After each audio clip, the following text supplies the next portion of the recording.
Reddit pregunta: personas que estuvieron sin hogar, ¿qué fue mucho peor de lo que imaginaban? Trabajo con personas que están viviendo en situación de calle.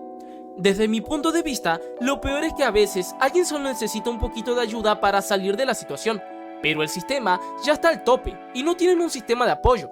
Muchas veces no es por su culpa. Cambio de lugar, no tienen familiares que vivan, no tienen amigos por una enfermedad a largo plazo. Mis clientes muchas veces hablan de la desesperanza.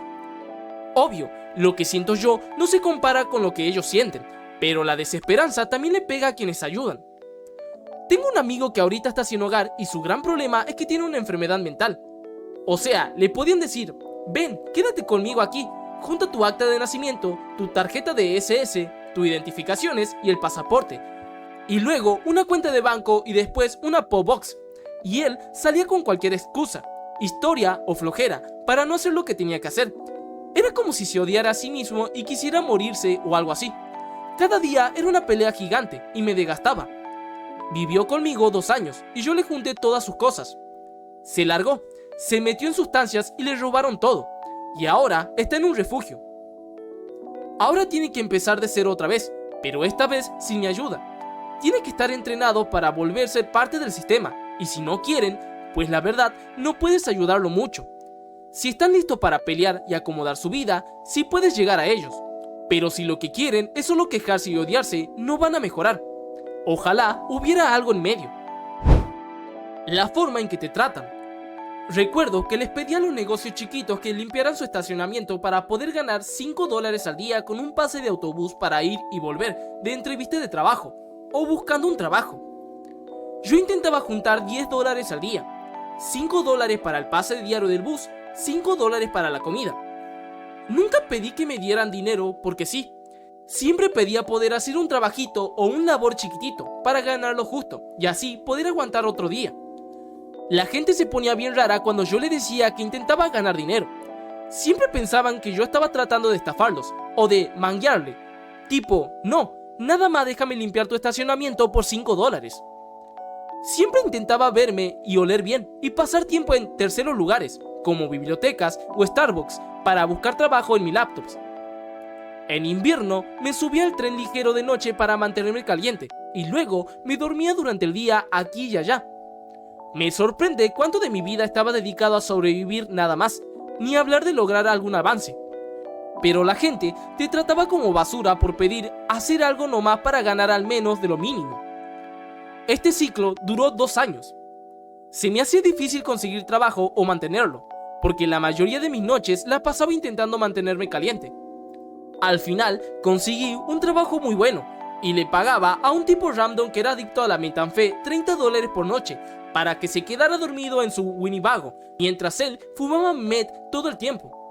Yo no tenía un problema de abuso de sustancias, pero quedarme con él me daba lo suficiente como para tener un horario de sueño y llegar a trabajar sin que me corrieran. Con el tiempo junté 3 cheques de pago para poder pagar mi primer departamento y un préstamo de coche chiquitito. Hasta el día de hoy sigo durmiendo en el piso. Dormí en el suelo un montón cuando estaba sin casa. Lo hago porque ahora, para mí, es más cómodo y pienso mucho más en esa etapa de mi vida. A veces fantaseo con volver a estar sin casa. Hay algo que decir sobre lo valiosas que eran las cosas pequeñas. Para mí, un café era como una posesión preciada. Una comida, un lugar cálido, una buena persona, unas calcetas limpias. Sobrevivir al clima. A mí me dio insolación varias veces y durante el invierno me dolía todo el cuerpo casi constantemente. Si no estaba en movimiento, empezaba a temblar de manera incontrolable solo para intentar mantenerme caliente. Y luego estaba la lluvia, tener los pies mojados durante horas, intentar mantener secas tus pocas cosas y lidiar con todo lo que eso termina provocando.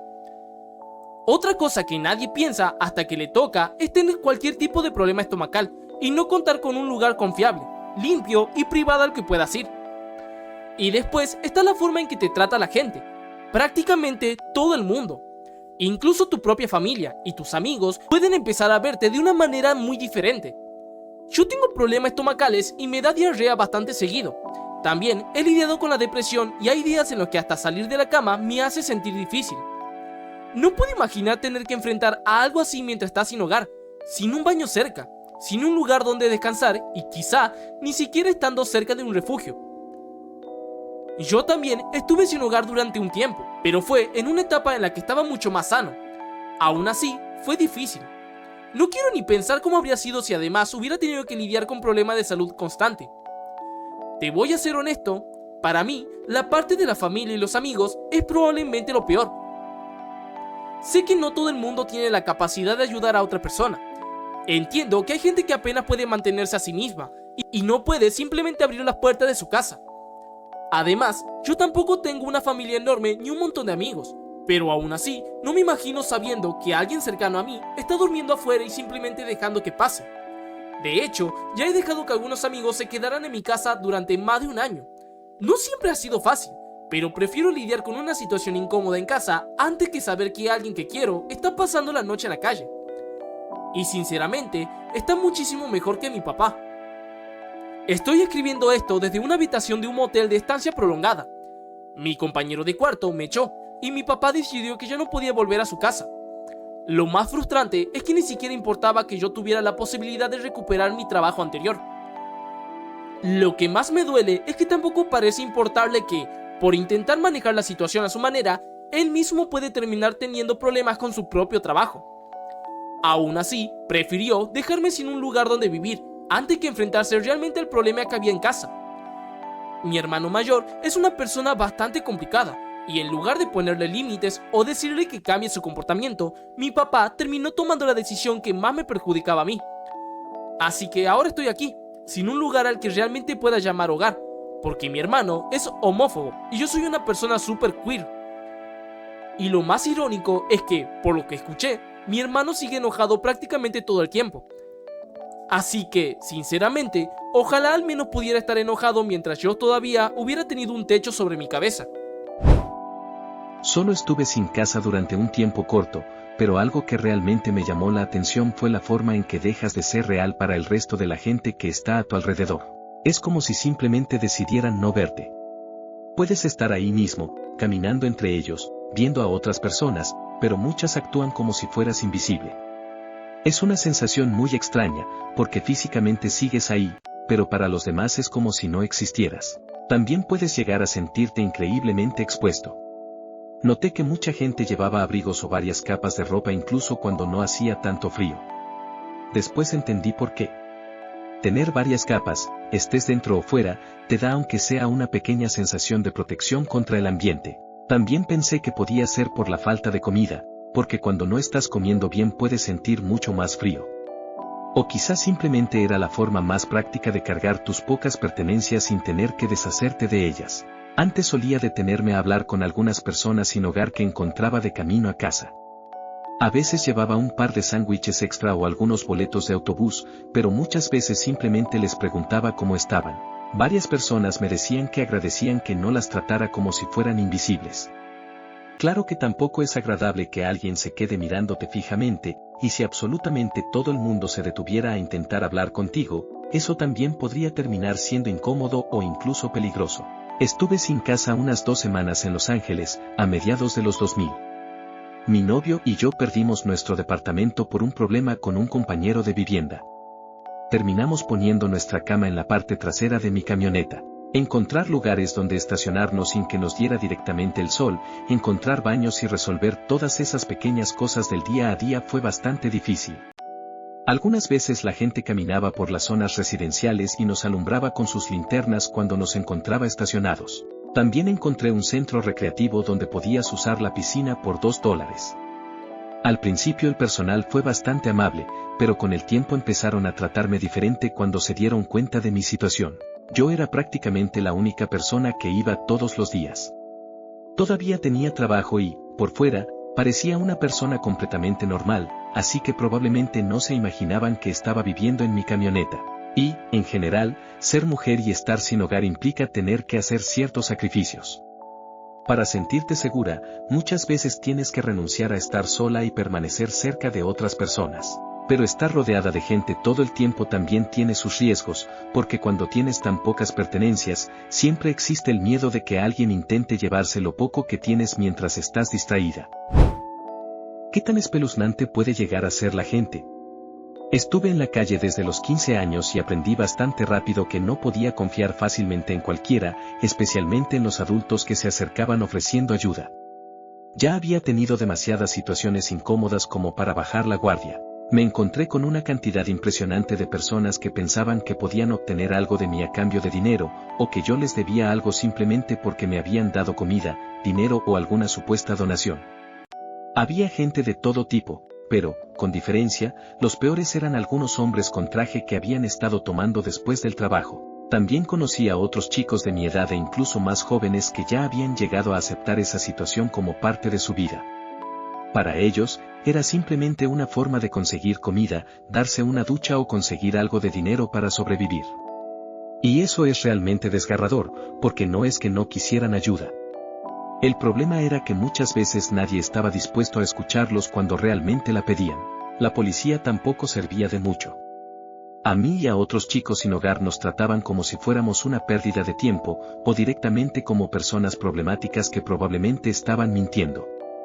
Lo máximo que hacían era llevarme de vuelta a la casa de mis padres. Y yo terminaba escapándome otra vez. TLDR, ser un adolescente en la calle te abre los ojos a un mundo completamente diferente de adultos que intentan aprovecharse de alguien vulnerable. Tengo un amigo que estuvo sin hogar entre los 15 y los 18 años. La mayor parte del tiempo iba de sofá en sofá, quedándose en las casas de sus amigos. Pero tenía que irse una y otra vez porque algunos de los padres de esos amigos intentaban sobrepasarse con él y tener relaciones sexuales con él cuando se quedaba en sus casas. Lo que más me cuesta entender es que él ya había estado en esas casas antes. Había convivido con esos padres, había pasado tiempo con ellos y nunca había ocurrido nada extraño. Pero en cuanto quedó sin hogar y se encontró en una situación vulnerable, parecía que algo cambiaba en la forma en que ciertos adultos lo veían. Como si su vulnerabilidad les hiciera pensar que podían aprovecharse de él. Y eso es lo que más me preocupa de estas historias. Cuando alguien es joven y no tiene un lugar seguro al que regresar, queda expuesto a personas que saben perfectamente que tiene pocas opciones. En mi caso, así fue como terminé teniendo una hija extra. Ahora ya tiene 18 años. La conocí cuando mi hija la llevó a casa. Tenían unos 15 años y mi hija me explicó que su amiga no tenía dónde quedarse. Me preguntó si podía quedarse con nosotros durante un tiempo, al menos hasta que su mamá pudiera solucionar su situación. Aceptamos. Pero su mamá nunca logró recuperarse ni encontrar una solución estable, así que Riva terminó quedándose con nosotros. Con el tiempo, dejó de sentirse como una invitada y simplemente se convirtió en parte de nuestra familia. Hoy la quiero exactamente igual que a mi hija biológica. Ojalá todos los chicos que terminan en una situación así pudieran encontrarse con alguien dispuesto a ayudarlos. Alguien que les ofreciera un lugar seguro, sin esperar nada a cambio, en lugar de ignorarlos o, peor aún, intentar aprovecharse de ellos. Me están hostigando la policía por el horrendo crimen de estar durmiendo en mi coche. Amigo, ni siquiera estaba sin hogar. Solo estaba saliendo con una chica cuyos papás no dejaban que los tipos se quedaran a dormir. Ella tenía 19 y yo 21, y eran medio religiosos. La dejé a medianoche, pero había dormido súper poco la noche anterior, y sabía que manejar de vuelta sin descansar, al menos un rato, sería demasiado peligroso. Así que me dormí en mi carro, con la esperanza de que fuera solo un poquito. Me quedé frito durísimo, y me desperté a la mañana siguiente cuando alguien golpeaba con los nudillos en mi ventana, con una linterna. Miré por la ventana, y el policía parecía casi decepcionado de que me hubiera despertado. Empezó a gritarme que había perdido tiempo y recursos, incluyendo 2 patrullas, y este vehículo de $500,000, señalando el camión de bomberos. Yo le pregunté si mejor debería haber manejado con sueño y matarme al dormirme al volante, y él dio a entender que sería menos carga para la sociedad si lo hubiera hecho. Así fue cuando me di cuenta de que él pensaba que yo estaba sin hogar, y le expliqué que en realidad sí tengo casa. Estaba estacionado frente a la casa de mi novia, y los dos tenemos trabajos, familias y pagamos impuestos. Se fue caminando como refunfuñando algo y se marchó, pero se notaba clarísimo lo poco que le importaba cuando creyó que yo estaba sin hogar, y que enojado estaba porque no lo estaba. Y también se notaba que no había ninguna emergencia real. Era un tipo intentando hacer lo correcto para mantenerlo a él y a los demás a salvo. He estado sin hogar 3 veces, más o menos, las 3 siendo un niño. No recuerdo por qué vivimos en un refugio para personas sin hogar la primera vez, pero sí me acuerdo de una buena parte. No me molestaba, tenía como 6 años. Luego nos mudamos a un departamento de 2 cuartos bien bonito para nosotros, con agua corriente. Antes del refugio teníamos agua de pozo y teníamos aire acondicionado. Varios años y no sé qué pasó porque yo era un niño, pero resulta que nos iban a desalojar por no pagar la renta. Creo que la renta iba a subir, porque mamá y el padrastro ganaban más dinero, pero no podíamos pagar cuánto iba a subir. Nos mudamos a un campamento. Fue el mejor verano que creo que he tenido de niño. Podíamos nadar todos los días gratis en la alberca, porque nosotros éramos como el encargado del campamento. Vendíamos leñas y hielo a la gente, y también registrábamos a quienes llegaban. Hasta comida gratis había en la alberca. Había todo tipo de ciclovías para andar en bici. O sea, estuvo bien increíble. Nos fuimos de ahí después de que una mujer llamó al CPS por nosotros. Estábamos bien, estábamos resguardados, teníamos comidas, teníamos todo lo que necesitábamos. Luego terminamos en el refugio para personas sin hogar donde había estado la primera vez otra vez. Habíamos estado haciendo escuela en casa antes del verano y ese refugio no le gustaba. Más que nada porque significaba que tenían que estar cuidando a 2 niños en edad escolar que normalmente no tendrían que cuidar mientras los papás estaban trabajando. Salimos de ese refugio para ir a otro que era más estricto con los hombres porque tuvimos un problema con otra familia. No me acuerdo qué fue, pero no podían comprobar que estaban casados para poder irse al otro refugio, así que nos fuimos a ese. En realidad estaba muchísimo mejor. Estaba en un club de niños y niñas, así que después de la escuela nos dejaban ir para allá y hacer cosas. Teníamos un cuarto más grande. Nos volvimos a mudar y otra vez, y luego nos desalojaron de otro lugar porque mamá había estado enferma y no podía pagar la renta. Esta vez terminamos viviendo en un motel por 15 meses. Otra vez no estuvo tan mal. Teníamos todo lo que necesitábamos. Ahora que lo pienso, esta fue la segunda vez que vivíamos en un motel o hotel, pero este no estaba tan bueno como el primero, y fue como 6 veces más largo. El primero tenía desayuno gratis y wifi y una alberca, y estaba a caminando de una tienda, y de un McDonald's, y de otras cosas. En fin, no sé a dónde iba con todo esto, ni por qué lo compartí. Supongo que lo peor es no tener un lugar para que te entreguen el correo. Sí. Creo que, en general, lo peor fueron la falta de privacidad y los cambios bruscos de temperatura. Estuve sin hogar desde finales de febrero de 2025 hasta el 9 de noviembre de 2025. Algunos días no eran tan malos. Si no iba al gimnasio para bañarme, podía limpiarme y hasta exfoliarme dentro del coche. También escogía mi ropa, hacía la lavandería en una lavandería y trataba de mantener una rutina lo más normal posible. La privacidad era probablemente una de las cosas más difíciles. Cuando tienes que bañarte o arreglarte fuera de casa, tienes que buscar lugares tranquilos y apartados donde no pase demasiada gente. Encontrar un sitio bonito, escondido y donde nadie te moleste podía convertirse en todo un desafío. El clima tampoco ayudaba mucho. El frío intenso y el calor podría hacer que todo fuera mucho más incómodo. Incluso un día de unos 45 grados podía sentirse como si fueran 85 dentro del coche, especialmente cuando estaba estacionado bajo el sol. Y cuando hacía frío, dormir ahí tampoco era precisamente agradable. Fuera de eso, y de algunas cosas, me dolía la cadera por pasar tanto tiempo sentado o durmiendo en el coche. La verdad es que no estuvo tan mal, aunque tampoco lo recomiendo, obviamente. Al menos tuve la suerte de mantenerme a salvo, y para mí eso era lo más importante. De hecho, durante ese periodo me sentía más seguro estando solo que rodeado de ciertas personas. En ese momento, estar por mi cuenta era la opción que menos riesgo me hacía correr. También tuve una ventaja que probablemente hizo que mi experiencia fuera muy diferente a la de otras personas. Antes de quedarme sin hogar, había conseguido ahorrar bastante dinero de un trabajo anterior. No tenía que preocuparme demasiado por conseguir comida todos los días. Muchas veces compraba comida para llevar o comía afuera, y también iba al supermercado para comprar frutas y otras cosas que podía guardar fácilmente. Definitivamente, tener algo de dinero ahorrado hizo que aquella situación fuera mucho más llevadera. No tener una casa seguía siendo difícil, pero al menos no tenía que preocuparme al mismo tiempo por pasar hambre o por no tener absolutamente ningún recurso. En el refugio para personas sin hogar, además de la comida, hay cosas que realmente no te imaginas hasta que te toca vivirlas. Por ejemplo, la forma en que te despiertan.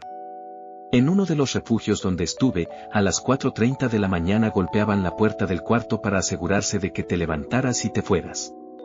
Era su manera de dejar claro que aquello no era un hotel y que no podías quedarte ahí durante el día. En una casa de acogida para personas sin hogar a la que terminé entrando, dejaron de permitir la entrada después de las 10 de la noche. Yo trabajaba en el servicio de comida y había noches en las que simplemente no alcanzaba a llegar a tiempo. Así que supongo que, cuando pasaba eso, no quedaba más opción que buscar otro lugar donde pasar la noche. Y ahí es cuando empiezas a darte cuenta de algo bastante triste: dormir afuera, en un lugar escondido donde nadie te moleste, a veces puede sentirse más seguro y tranquilo que un refugio. En algunos albergues te pueden robar tus pocas pertenencias mientras duermes. Y, además, existe esa sensación constante de que te están vigilando o tratando como si fueras un problema simplemente por estar ahí. He tenido amigos que estuvieron en albergues para personas sin hogar y me han contado todo tipo de historias. Algunas de las reglas son bastante difíciles de entender hasta que te explican cómo funcionan. Por ejemplo, en algunos lugares solo te permiten tener una bolsa para guardar tu ropa y tus pertenencias. Cualquier cosa que no entre ahí puede terminar siendo tirada o, supuestamente, donada. También está el tema de separar a las personas por género a partir de cierta edad. En algunos lugares empiezan a hacerlo alrededor de los 13 años. Así que imagina ser una madre soltera con un hijo de 13 años y que, de repente, las reglas indiquen que deben dormir en áreas separadas. Y lo mismo puede ocurrir al revés. Después están los horarios. Algunos refugios cierran sus puertas a las 9 o 10 de la noche, lo que significa que tener un trabajo con horarios cambiantes puede convertirse en un problema enorme. Puedes estar haciendo todo lo posible por trabajar y recuperar tu vida, pero si sales tarde, simplemente no puedes entrar. Y luego está el personal. No quiero decir que todos sean así, porque seguramente hay muchísima gente que realmente intenta ayudar y que hace un trabajo difícil. Pero esos puestos también pueden atraer a personas que empiezan con la idea de salvar a todo el mundo, se desgastan rápidamente y terminan frustradas con los residentes. Y también están los que parecen disfrutar demasiado de tener autoridad sobre personas que están en una situación vulnerable. Esos son especialmente difíciles de soportar, porque ya estás pasando por un momento terrible y, en lugar de recibir un poco de comprensión, terminas sintiendo que tienes que demostrar constantemente que mereces estar ahí. La punzada de dolor cuando el día de trabajo está por terminar es algo difícil de explicar. Tus compañeros empiezan a recoger sus cosas y se van a casa con sus familias, a preparar algo de cenar, ver la televisión, lavar su ropa o simplemente descansar en su propia cama. Y tú vas a seguir afuera, porque tú vives afuera. Hay algo en eso que realmente te cambia la forma de percibir la realidad. La diferencia entre tener un lugar al que regresar y no tenerlo se vuelve muchísimo más evidente cuando ves a todos los demás irse a sus casas. Mientras estaba pasando por una separación con mi esposa, tuve que regresar a nuestra casa para recoger algunas cosas. Recuerdo perfectamente cómo fue caminar por cada habitación sabiendo que ya no me iba a quedar ahí. Ver mis cosas, los muebles y todos esos pequeños detalles de una vida que estaba a punto de cambiar me golpeó de repente, como si me hubieran dado un golpe en el pecho. No es exactamente lo mismo, pero ahora entiendo un poco mejor esa sensación. Y espero que las cosas hayan mejorado para ti. En mi caso, durante un tiempo vivía en mi carro y tenía una sensación muy parecida. Era sábado por la noche y podía ver cómo todo el mundo estaba relajándose. Algunos estaban viendo fútbol americano universitario, otros jugando a Xbox o pasando el rato con sus amigos y familiares. Mientras tanto, yo estaba sentado en mi carro, mirando el costado de algún edificio y pensando en dónde iba a pasar la noche. Tuve una buena racha durante bastante tiempo cuando conseguí trabajo en una oficina dentro de un rascacielos que permanecía abierto las 24 horas. Cuando terminaba la jornada y todos se iban, yo simplemente me quedaba ahí. Aprovechaba para jugar videojuegos en la computadora, ver películas en el enorme monitor de la sala de juntas y comerme los snacks que habían dejado por ahí. Incluso encontraba comida que llevaba más de una semana en el refrigerador y que nadie parecía querer. No era precisamente una vida cómoda, pero al menos tenía un lugar donde estar. A veces incluso terminaba durmiendo en el sofá de la oficina si el clima estaba horrible o si simplemente no tenía ganas de salir a buscar un lugar donde estacionar el carro para pasar la noche. También me llevaba bastante bien con la gente de la empresa de MLM que estaba en el piso de abajo. Una vez por semana asistía a su seminario y casi siempre terminaba comiendo un montón de pizza gratis.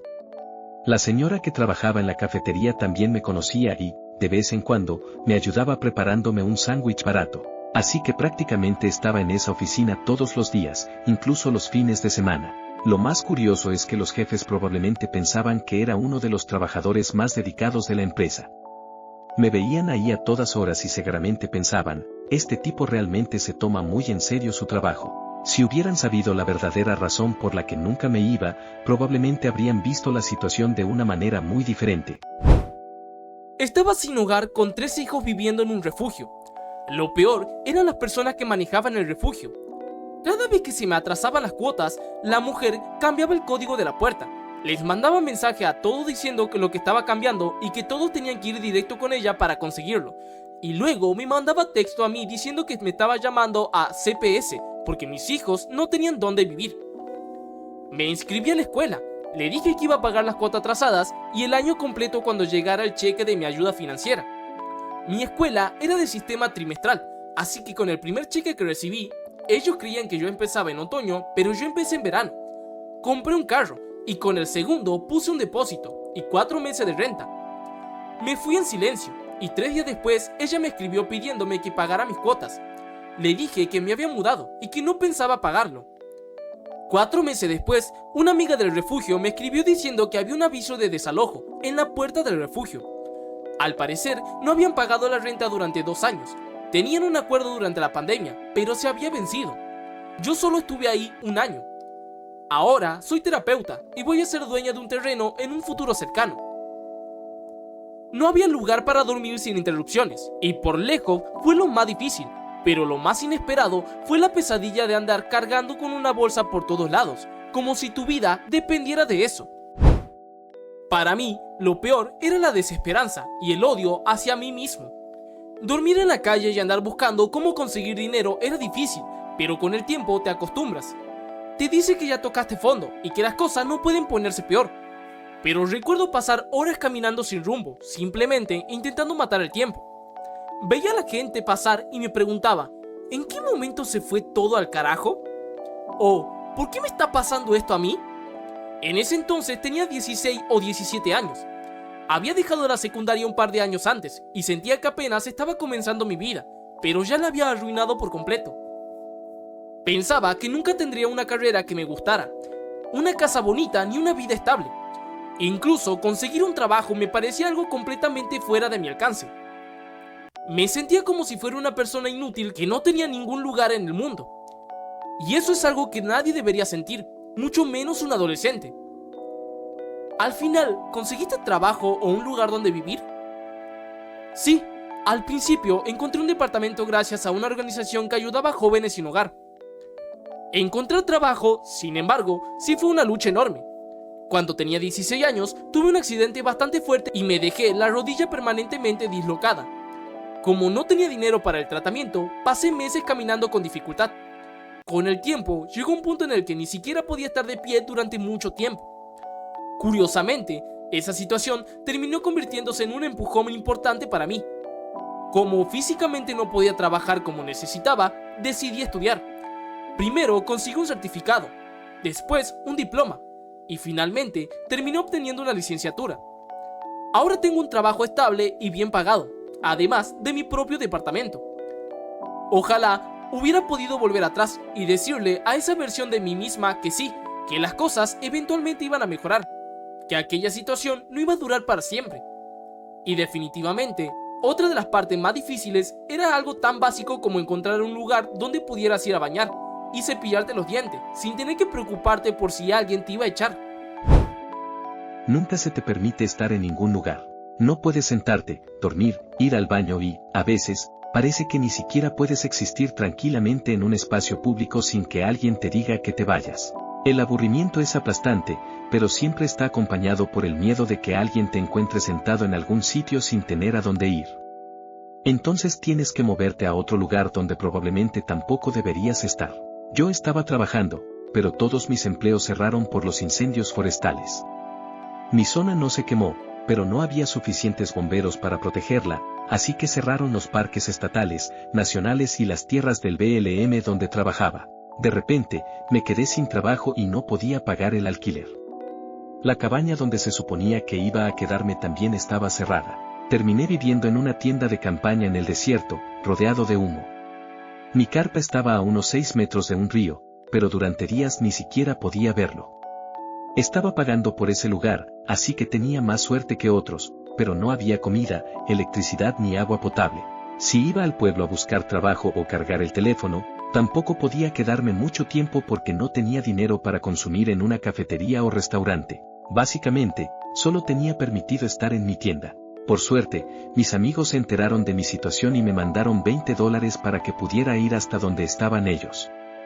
Me ofrecieron su sofá y la oportunidad de empezar de nuevo. Durante los años 2000 y 2010 pasé mucho tiempo en el suroeste, donde muchos éramos trabajadores pobres y sobrevivíamos haciendo couchsurfing, aunque trabajábamos a tiempo completo. Yo solía dejar mi puerta abierta para que mis amigos pudieran entrar, comer y dormir cuando necesitaran ayuda. Incluso aparecía con comida y papel higiénico para quienes estaban pasando por una mala racha. Luego me tocaba a mí. Cuando las cosas se ponían mal, intentaba ocultarlo hasta que alguien se daba cuenta y me obligaba a aceptar ayuda. Después volvía a salir adelante y mi sofá volvía a estar disponible para los demás. Todos trabajábamos, pero el alquiler seguía subiendo y los salarios no.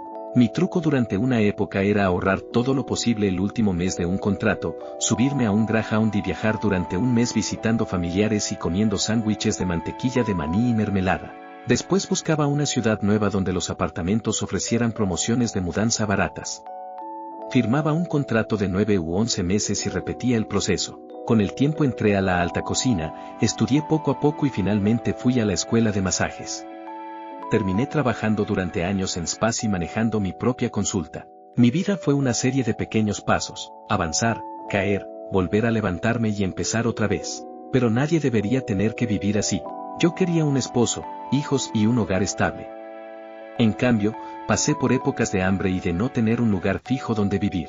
Hubo momentos en los que vivía en lugares como Telluride y Taos y hasta me pagaban por estar allí. Suena interesante cuando lo cuentas así, pero la realidad era mucho más sencilla. Estaba buscando el siguiente lugar donde pudiera trabajar, dormir y juntar suficiente dinero para seguir adelante.